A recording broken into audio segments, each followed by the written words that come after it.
মতা।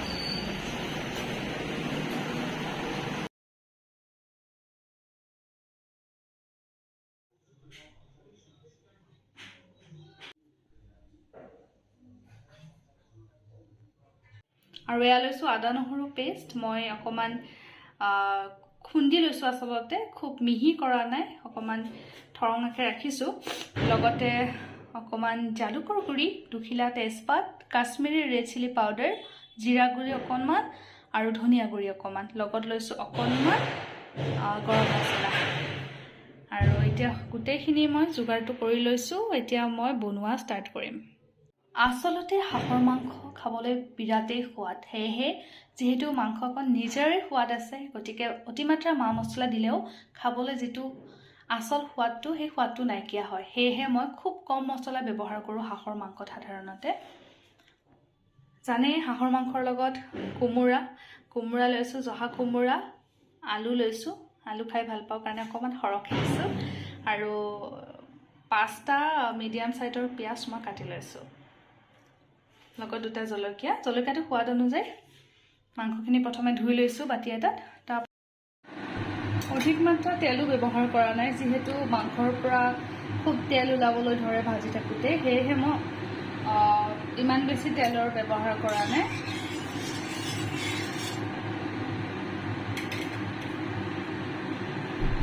প্ৰথমে তেলত তেজপাত দেখিলে দি লৈছোঁ।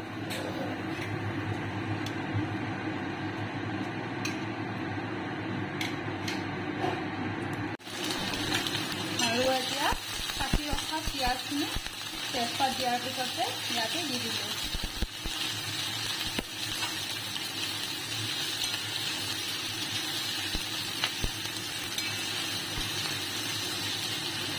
এতিয়া অকণমান ৰঙচুৱা হোৱালে পিঁয়াজখিনি ভাজি ল'ম।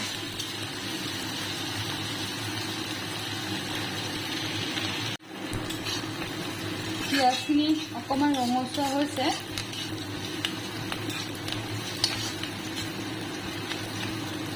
তেলত তেজপাত দিয়াৰ পিছত পিঁয়াজ দিলোঁ, আৰু পিঁয়াজ দিয়াৰ পিছতে এতিয়া মই একো নিদিওঁ আৰু ডাইৰেক্ট ধুই ৰখা মাংসখিনি ইয়াতে দি দিম।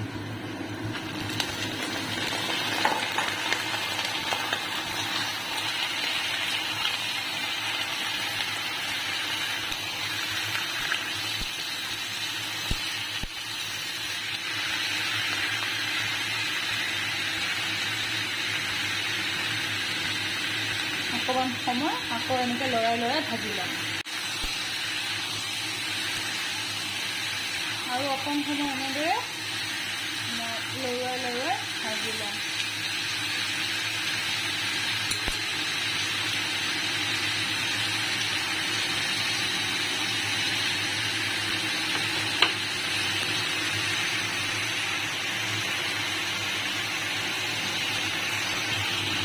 এতিয়া ইয়াতে মই প্ৰথম মছলা ব্যৱহাৰ কৰিছোঁ কাশ্মীৰী ৰেড চিলি পাউডাৰ।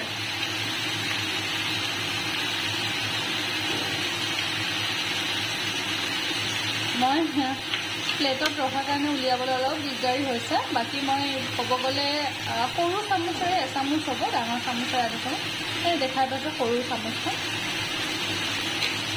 এইখিনি দিয়াৰ পিছত আকৌ লৰাই দিম। জ্বলাটো আপোনালোকৰ সোৱাদ অনুযায়ী দিব পাৰে। আমি আচলতে জ্বলাটো খুব কম খোৱা হয়, কাৰণ বাকীবোৰে খাওঁ সাধাৰণতে, মায়ে খুব কম খায়, আৰু এগৰাকীয়ে যদি নেখায় তেনেদৰে দিবলৈও ভাল নালাগে নহয় বাৰু। সেয়েহে আমাৰ মছলাখন দিয়া যায় যদিও জ্বলাটো অলপ কম খোৱা যায়। সেয়া পূৰা তেল উলিয়াবলৈ ধৰিছে আৰু কিছু সময় এনেদৰে ভাজি লওঁ। এনেদৰে কিছু পৰ লৰাৰ পিছত মই ইয়াতে কাটি ৰখা আলুখিনি দি দিম।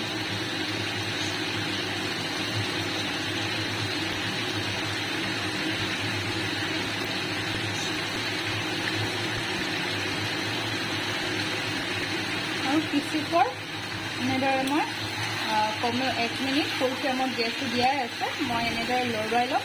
তাৰপিছত আকৌ ইয়াতে কাটি ৰখা কোমোৰাখিনি এড কৰি দিম।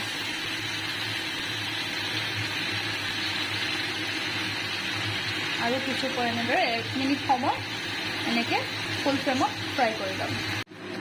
পুনৰ 1 মিনিট সময় 1 পৰা 2 মিনিটে হৈছে দিয়ক ফ্ৰাই কৰা। এতিয়া মই ইয়াতে কাটি ৰখা কোমোৰাখিনি দি দিছোঁ।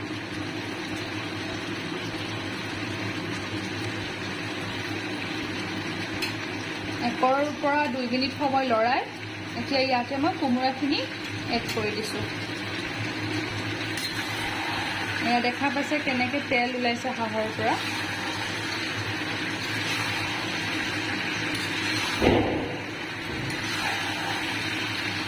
পুৰা বেকগ্ৰাউণ্ডত একদম বম মৰা ফটকা ভৰা একদম চাউণ্ড ওলাই আছে দেই, দিৱালীৰ সময়টো।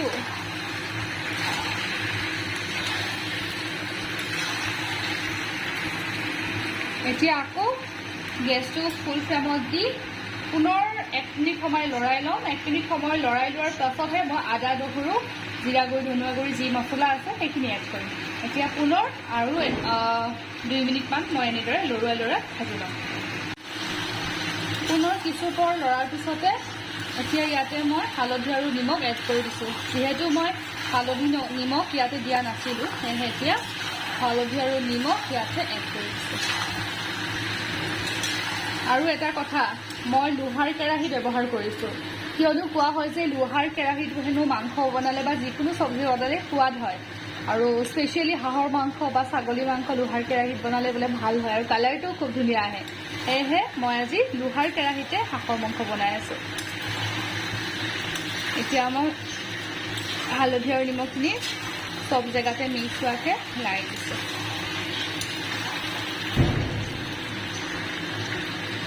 পুনৰ ফুল ফ্লেমত গেছটো দি দিছোঁ আৰু কিছু সময় মই এনেদৰে ফ্ৰাই কৰি ল'ম। দেখিছেনে কেনেদৰে তেল বিৰিঙিবলৈ ধৰিছে। আকৌ কিছু পৰ ভজাৰ পিছত ইয়াতে এতিয়া বাকী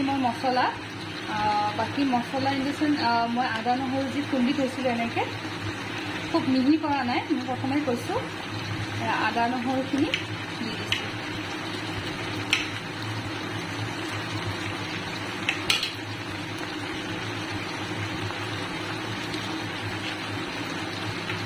এতিয়া আদা নহৰুখিনি অকণমান গোটেইখিনিত লাগি যোৱাকৈ, মছলা সোমাই যোৱাকৈ ফ্ৰাই কৰি ল'ম।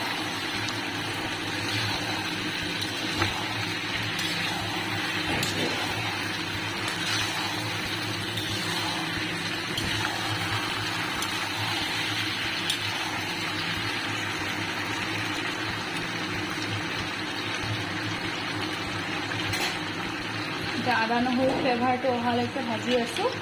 ইয়াতে এতিয়া মই দি দিওঁ একেলগে 1 চামুচ হ'ব সৰু চামুচেৰে জিৰা গুড়ি আৰু 1 চামুচ সৰু চামুচেৰে ধনিয়া গুড়ি।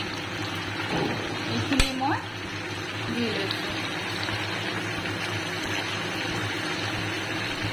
খুব বেছি দিয়া নাই, কাৰণ প্ৰথমে কৈছোঁ যি মছলাই ব্যৱহাৰ কৰিছোঁ অলপ অলপ দিছোঁ মই।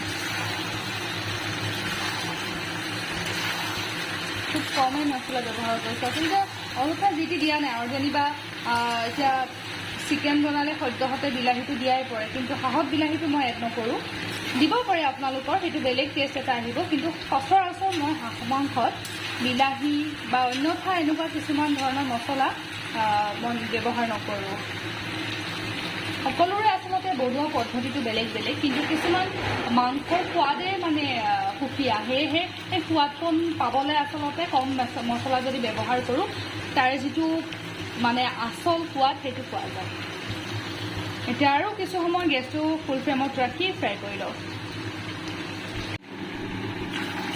আৰু কিছু সময় এনেদৰে এবাৰ গেছটো চিমত থৈছোঁ, কাৰণ যিহেতু মছলাটো বেছি ফ্ৰাই হ'লেও খাবলৈ তিতা হৈ যায়। মছলা বিশেষ নাই, তথাপিও পিঁয়াজ হওক আদা নহৰু হওক, সেইকাৰণে একদম গেছটো চিমত ৰাখি মই বাৰে বাৰে লৰাই এনেদৰে ফ্ৰাই কৰি লৈছোঁ। আৰু এইফালে দিছোঁ পানী গৰম হ'বলৈ। পানীখিনি গৰম হোৱাৰ পিছত যেতিয়া দেখা পাম যে ফ্ৰাই হৈছে, অলমষ্ট আলু প্ৰায় সিজিবলৈ ধৰিছে, তেতিয়া মই ইয়াতে উতলাই ৰখা পানীখিনি ঢালি দিম।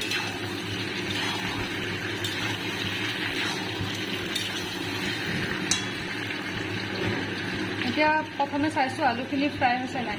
এতিয়া অলমষ্ট আলুখিনি ফ্ৰাই হ'বলৈ ধৰিছে।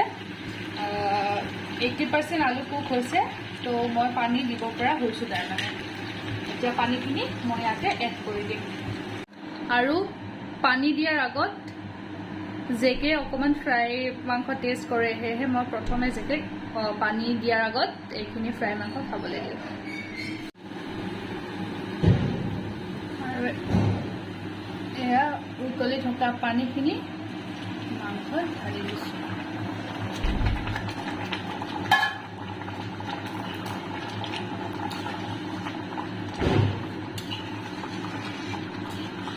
মই প্ৰথমে কৈছোঁ আপোনালোকক মই খুব কম মছলা ব্যৱহাৰ কৰিছোঁ মছলা বুলিবলৈ তেনেকৈ নায়েই আৰু যিখিনি কৰিছোঁ সেইখিনি খুব কম অনুপাতত কৰিছোঁ আপোনালোকে বিচাৰিলে সৰহকৈ দিবও পাৰে সেইটো আপোনালোকৰ নিজৰ টেষ্টৰ ওপৰত ডিপেণ্ড কৰিব এতিয়া আৰু এনেদৰে হাই ফ্লেমত মই কিছু সময় উতলাই ল'ম পানী দি উতলোৱাৰ পিছত আৰু কিছু সময় এনেদৰে মই উতলাই ল'ম এতিয়া অকণমান লাৰি লৈছোঁ যাতে তলত নালাগে এনেও তলত নালাগে কাৰণ ভজা হৈ গৈছে আৰু এনেদৰে কিছু সময় উতলিবলৈ দিম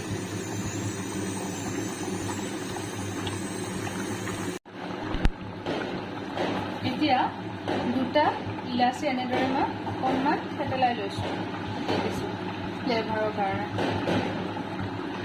আকৌ অকণমান সময় তল ওপৰ কৰি দিছোঁ গোটেইখিনি একেবাৰে ধুনীয়াকৈ সিজিবলৈ দিছোঁ আৰু দেখিবলৈ পাইছোঁ ক্ৰমান্বয়ে জোলৰ কালাৰটো চেঞ্জ হৈ আছে আৰু দেখিছোঁ যে আলু সিজিছে আৰু ফ্ৰাই মাংসটোতে গম পাইছোঁ যে মাংসটো ধুনীয়াকৈ সিজিব লৈছে আৰু গতিকে আৰু কিছু সময় লাগিব আৰু কিছু সময় এনেদৰে মই আৰু কিছু পৰ এনেদৰে উতলাৰ পিছত ইয়াতে অকণমান দালচেনিৰ গুড়া অকল দালচেনি আৰু বাকীখিনি মিক্স গৰম মছলা খুন্দি থোৱা মই দুইটা মিহলাই ইয়াতে দি লৈছোঁ দেখিছে সৰু চামুচেৰে দিছোঁ কিন্তু চামুচখন পুৰা ভৰ্তি হোৱাকৈ দিয়া নাই খুব কমকৈ দিছোঁ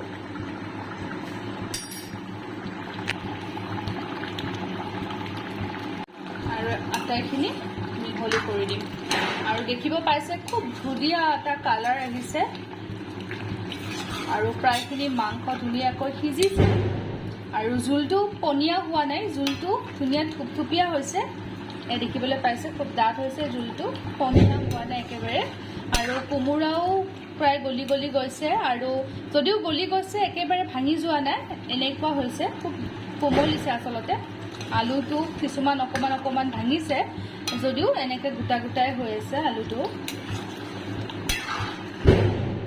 আৰু এতিয়া 5 মিনিট নাথাকোঁ কাৰণ অলমষ্ট হৈছে হয় নাই 2 মিনিটমান আৰু উতলাৰ পিছত মই গেছৰ ফ্লেমটো অফ কৰি দিম